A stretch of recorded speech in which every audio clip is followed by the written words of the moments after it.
రాజకీయాల్లో గెలుపోటములు సహజము. కానీ గత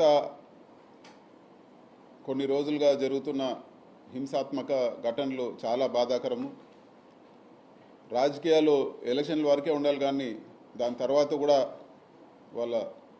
ఈరోజు చాలామంది కార్యకర్తల్ని దౌర్జన్యంగా గాయపరచడము, అదేవిధంగా ఇల్లులు కూల్చేయడము, జేసీబీలు పెట్టి వాళ్ళ వ్యాపారాల్లో దెబ్బతీయడము, అదేవిధంగా చాలామంది పైన ఈరోజు దాడులు జరిగిన పరిస్థితి అందరూ కూడా చూస్తూ ఉన్నాము. ఇవన్నీ కూడా ఒక మంచి ప్రెసిడెంట్ కాదు, అధికారం ఇప్పుడు కూడా శాశ్వతం కాదు.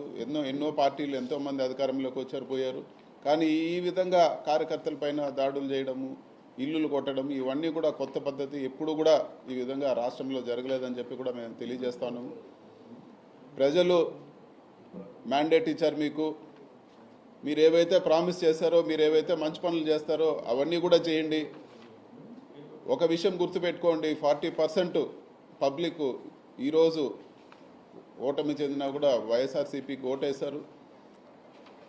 కేవలం ఆ 60% ఏదైతే మీకు 57 56 ఏదో వచ్చిందో వాళ్ళకే ప్రభుత్వం కాదు, మొత్తం ఆంధ్ర రాష్ట్ర ప్రజలందరికీ కూడా ప్రభుత్వం బాధ్యత తీసుకోవాలని చెప్పి కూడా నేను కోరుతా ఉన్నాను.